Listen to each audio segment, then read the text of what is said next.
좋겠습니다. 영적 집중력을 가지고 원래 예전 같으면 예배가 끝나는 시간인데 이 시간에 짧게 말씀을 드립니다. 대신에 집중력을 가지고 함께 은혜를 나눴으면 좋겠습니다. 부활의 아침에 주시는 요한복음 11장, 오늘은 지난 성금요일 때도 그랬지만은 오늘 부활주일도 사실은 예수님 부활에 대한 본문을 가져오지 않았습니다. 오늘 제가 여러분들에게 가져온 본문은 요한복음 11장의 말씀인데요, 요한복음 11장은 어떤 이야기가 있느냐? 죽은 나사로가 다시 살아나는 이야기입니다. 그런데 이것을 신학적으로 통찰해 보면 사실은 예수님의 부활이 어떤 건지를 미리 사람들에게 알려주는 예시적인, 예표적인 사건이라 말씀드릴 수 있어요. 야, 예수님 부활하시는데 봐라, 나사로를 봐봐. 이 나사로의 사건을 통해서 예수님의 부활은 이런 거야. 마치 인기 있는 헐리우드 영화의 예고편 같은 거죠. 그게 바로 죽은 나사로의 사건입니다. 저는 오늘 이 죽은 나사로가 살아나는 사건을 통하여서 예수님은 당신의 부활에 어떤 의미가 있는지, 예수님의 부활에 어떤 의미가 있는지를 함께 같이 알아보고 은혜를 나누고자 합니다. 자, 예수를 처음 믿으신 분들, 초신자 아니고서는 아마 죽은 나사로가 살아나는 이야기들을 거의 다 아실 겁니다. 그래도 아주 간략하게 설명을 할게요. 마리아와 마르다의 오라버니 나사로, 이들은 창녀들과 그리고 문둥병자가 사는 예루살렘 남쪽 2km 지점에 있는 베단이라고 하는 지역에 사는 사람들입니다. 마르다와 마리아 그리고 나사로는 이미 예수님을 여러 번 만났어요. 그런데 나사로가 병이 들어 죽어가고 있습니다. 나사로는 예수님께서 깊이 사랑하는 친구였습니다. 병들어 고통 속에 죽어가는 나사로로 인하여 많은 사람들이 슬퍼하고 낙심했습니다. 뒤늦게 예수님께서 이런저런 이유 때문에 아직 나사로가 살아있을 때 도착했을 수도 있었는데 이런저런 이유로 늦어지면서 예수님이 베다니 마을에 도착했을 때는 이미 나사로는 어떻게 됐어요? 죽어 있었습니다. 이미 나사로는 죽은 후였고 그의 시신은 무덤에 안치되었습니다. 자, 이 뒤에 반응이 어떨까? 오늘 읽진 않았지만 11장 20절을 스크린을 띄워드립니다. 같이 읽어요. 시작.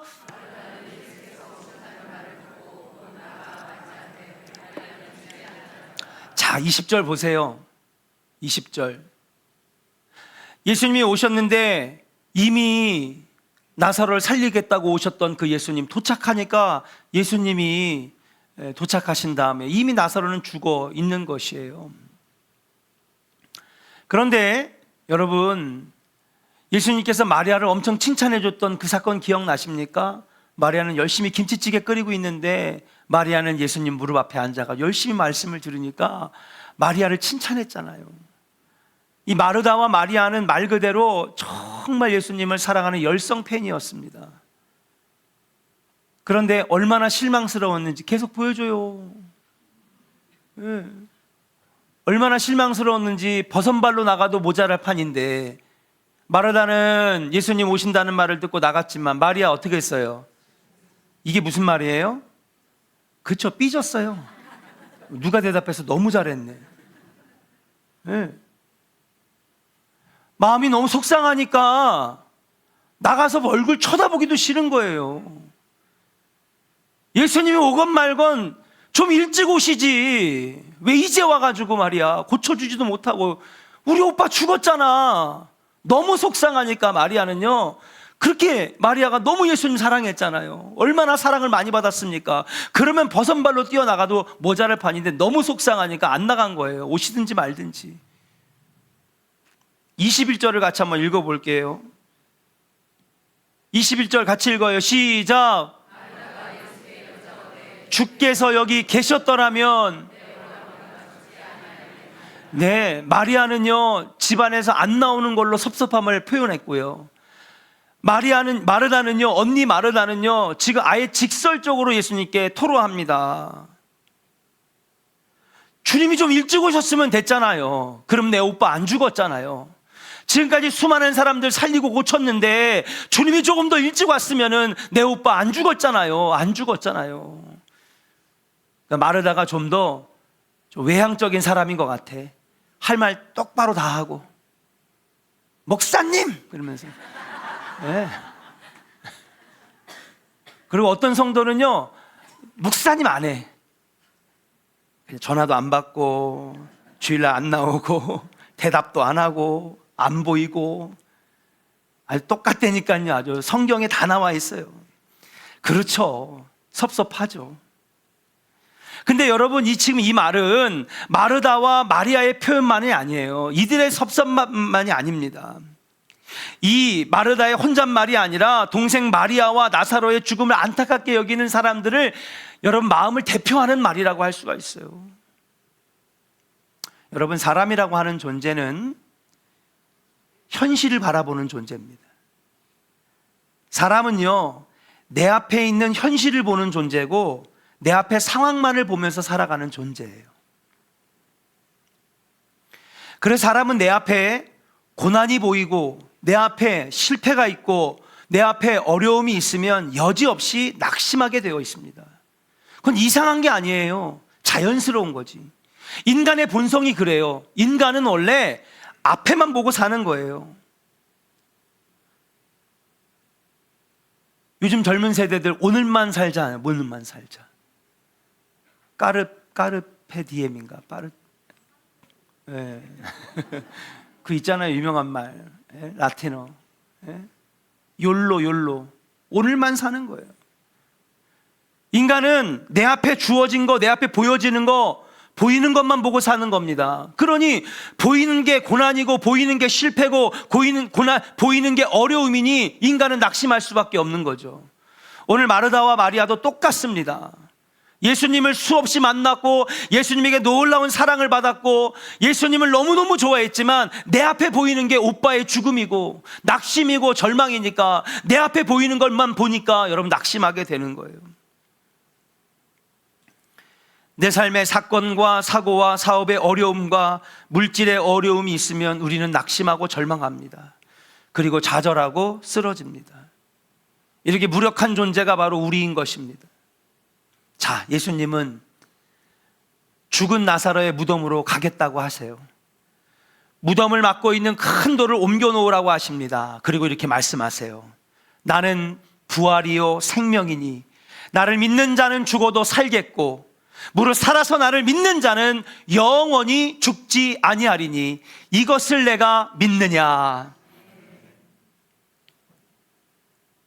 현실만 바라보는 마리아와 마르다에게 얘기합니다. 나는 부활이요 생명이니 이것을 믿느냐. 그리고 이어서 말씀하시는 거예요. 40절 스크린을 보면서 같이 읽겠습니다. 같이 읽어요. 시작. 예수께서 이르시되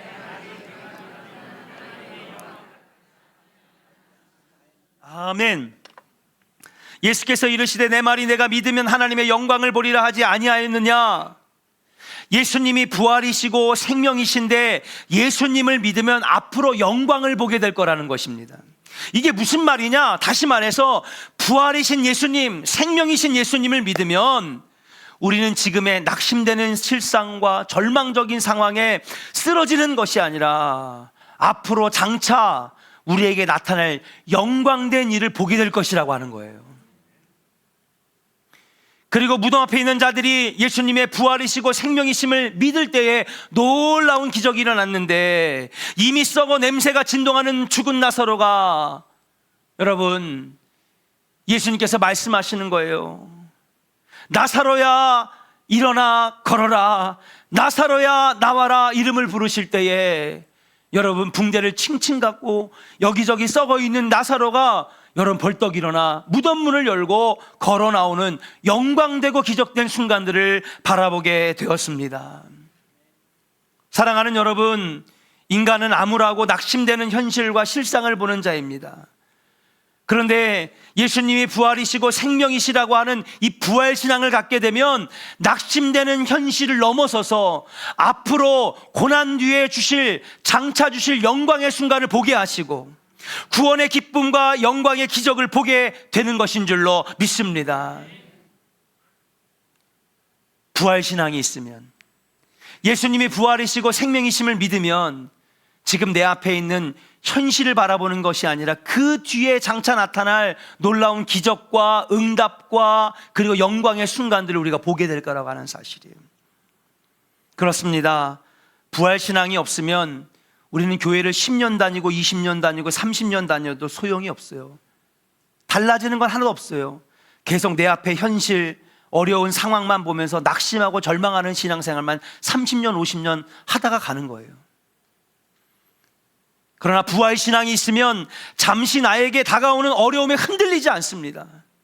오히려 앞으로 다가올 놀라운 은혜와 기적과 영광을 기다리며 이기는 성도가 되는 것인 줄로 믿습니다. 신앙생활 하면서 얼마나 많은 시험이 옵니까? 참 부정하고 싶은데 부정할 수가 없는 게 14년의 담임 목사 데이터를 꺼내보면 여지없어요.